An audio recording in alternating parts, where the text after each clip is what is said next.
ચાલુ કરી. હા. ચાલો, જય શ્રી કૃષ્ણ. જય શ્રી કૃષ્ણ. જય શ્રી કૃષ્ણ. કિરીટભાઈ રતિલાલભાઈ પટેલ, ગામ આંધી, તાલુકો ઓલપાડ, જિલ્લો સુરત. આજે આપણા પ્રાકૃતિક ખેતીની મુલાકાતે ભાવનગર જિલ્લાથી લાલજીભાઈ આવ્યા છે. લવજીભાઈ, જય સીતારામ. અને આપણે જે આ પ્રાકૃતિક ખેતીની અંદર કેર બનાવી છે એ 15મી ઓગસ્ટે આપણે કેર બનાવી હતી. અને ટીસ્યુ કલ્ચર આપણે G9 નામની કેર છે. અને આની અંદર આપણે બીજ સંસ્કાર કર્યા છે જે પાલેકરજીના અને આપણા શ્રી આચાર્ય દેવવ્રતભાઈ રાજ્યપાલના જે સિદ્ધાંતો છે, 5 સિદ્ધાંતો, એ પ્રમાણેનું આપણા કેરની બનાવી છે. અને એ ઝીગઝેગ પદ્ધતિ એટલે ડૉક્ટર બલરામ કિશનની પદ્ધતિ આપણે આ કેર બનાવી. અત્યારે આ કેરની અંદર ઓછામાં ઓછું 3 થી 4 વાર આપણે જીવામૃત પાયું છે, આંકડામાંથી બનાવેલું પોટાશ પાયું છે, અને બાફેલા ચોખામાંથી બનાવેલું હ્યુમિક એસિડ પાયું છે. અને સરસ મજાની, અને આપણા ગુરુજીને કહેલું એ પ્રમાણે આપણે પાલેકરજીને ગુરુ માનીએ છીએ. એમના માર્ગદર્શન પ્રમાણે આપણે અંદર નાઇટ્રોજનના ફિક્સિંગ માટે આની અંદર પાપડી બનાવી છે. એટલે કઠોળ વર્ગનો પાપમાં મને કહ્યો હતો, એની અંદર આપણે પાપડી બનાવી છે આની અંદર. અને સરસ મજાની પાપડી છે થઈ છે. પણ આ એક શું કહેવાય, પ્રાકૃતિક ખેતીની અંદર જોરદાર મોડલ છે. મારે હિસાબે અત્યારે મને એના સારા પરિણામો આવી લાગ્યા છે. આની અંદર આપણે આચ્છાદન કર્યું છે, અને સરસ મજાનું જે આચ્છાદનથી જે ઓર્ગેનિક કાર્બન બને, અમારે અહીંયા ડાંગરનો પાક પ્રમાણમાં સારો થાય, અને એ પ્રમાણે આપણે સૂકું ઘાસ બનાવીએ.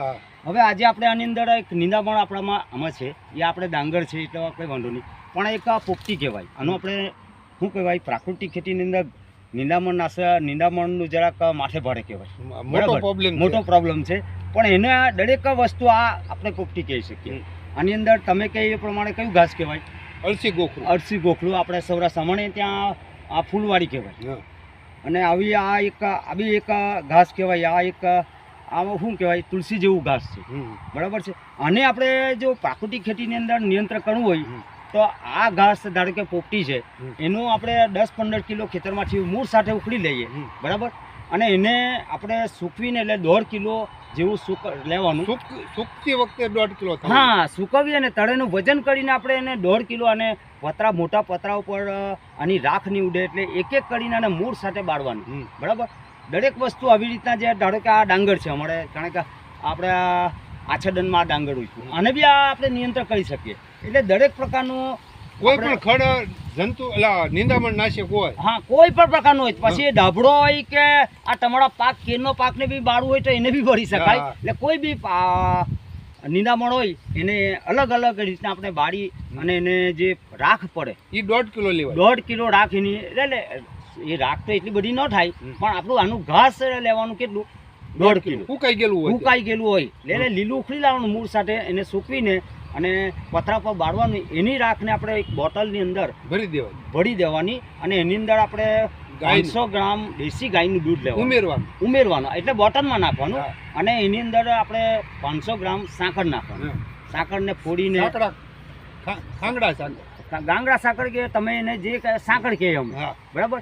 એને 72 કલાક સુધી અવાજ ચુસ્ત રાખવાનું, ખોલવાની નહીં. 72 કલાક, 72 કલાક એટલે 3 દિવસ.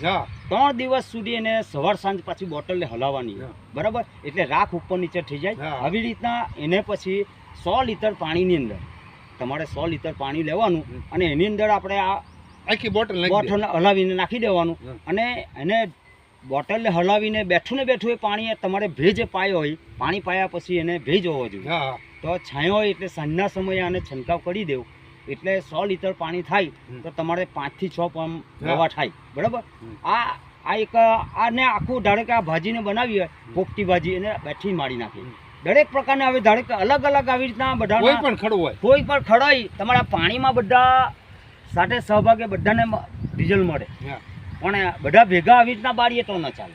એટલે આવા સારા પ્રાકૃતિક ખેતીમાં આ બી એક સારા પરિણામો છે. અને આપણે ડૉક્ટર આપણે રાજ્યપાલ જોડે અમે ગયા હતા, ત્યાં બીજે આ જૂન મહિનાની અંદર ત્યાં આંધ્રપ્રદેશનો ખેડૂત આવેલો. એને કહેલું કે 365 દિવસ તમારી જમીન આચ્છાદન રાખો. આચ્છાદનના ઘણા ફાયદા છે. એટલે 362 દિવસ આચ્છાદન રહી એટલે કોઈ નિંદામણ જ ના આવતું, અને તમારા પાકને જોરદાર એમાં પરિણામો છે. આપણે આની અંદર બટાકા એવા આવ્યા, એમાં બી જે આચ્છાદન કરીને રોપ્યા ને એ બટાકા સારા ચાલ્યા. એમને એમ રવા દીધા એને આની અંદર શું કહેવાય, ખાસો એનો અંતર આવી ગયો. એટલે કોઈ બી ખેતીમાં જો તમારી પાસે આચ્છાદનની સુવિધા હોય તો આચ્છાદન કરીને પાક કાઢો. કારણ આચ્છાદન કરવાથી તમારે કોઈ ખેતરમાં ખડ નહીં ઉગે. એક તમારા બળદથી ખેડવાની જરૂરી નથી. ભેજ જળવાય. ભેજ જળવાડે. આચ્છાદનની લીધે શું છે, નીચે અંધારું એટલે આપણા ખેતરમાં જે શું કહેવાય બેક્ટેરિયા કહે ને એ કાયમ જ 24 કલાક કામ કરી રહી અને જે અળસિયા એનું બી કામ ઘટી રહે અને સૂર્યપ્રકાશ ન મળે હા. તો ખડ ઉગે નહીં. ઉગે ને બસ બરાબર એવું છે ને. ઉગો હોય ને તો આચ્છાદન કરવાથી એને પ્રકાશ સંશ્લેષણ ક્રિયા ન થવાથી એ તમારું ફળ બળી જાય. હા, વિકાસ ન થાય. વિકાસ ન થાય. એટલે આવી રીતના પ્રાકૃતિક ખેતી મજાની છે. આપણા ગુજરાતના કે વિશ્વના ખેડૂતોએ આ તરફ વળવું જોઈએ. કારણ કે આપણું ગુજરાત અત્યારે કેન્સરમાં 1 નંબર પર આવી ગયું. ઈ કિરીટભાઈ એવું છે, હા વાયરા નહીં માને ને હા હા ઈ હારે હવે માને. માને એવું છે. કારણ કે હવે ત્યાં આપણા ત્યાં ભરપૂર પ્રમાણમાં લોકો નિંદામણ નાશક આ નિંદામણ નાશક છાંટવાથી એ જમીનમાં જવાથી બહુ જમીન ખરાબ ખરાબ કરીને તો નાખી ત્યાં ભૂગર્ભ જળ બી ખરાબ થઈ ગયા. અને મોટો પ્રશ્ન ઈ છે, હા બરાબર છે. માણસો મળતા નથી. નથી માણસો મળતા નથી ને પાછું આ નિંદા એટલે માણસો ન મળવાથી જ આ લોકો બધા હવે આ જંતુનાશક એટલે નિંદામણ નાશક દવાનો ઉપયોગ કરે. ઉપયોગ કરતા છે. એટલે સરસ મજાની પ્રાકૃતિક આપણા જે આચાર્ય દેવવ્રતભાઈ જે આપણા ગુજરાતના પ્રથમ નાગરિક એવા રાજ્યપાલ શ્રી આમાં જબરજસ્ત એનું યોગદાન મોટું છે. યોગદાન મોટું છે ને આપણે બધા એમાં સહભાગી થઈએ અને ખરેખર રાષ્ટ્રને અને વિશ્વને આપણે 5 જાતનું બનાવ્યું હોય બાટલ તો બધું ભેગું કરીને ચાટે કે હા 5 પ્રકારનું બનાવ્યું આવી નિંદામણ નાશક. હા. તો એ 5ને પાણીમાં ભેગું કરી શકાય. હા પાણી ભેગું કરે કે બધું સૂકું ભેગું નહીં ચાલે.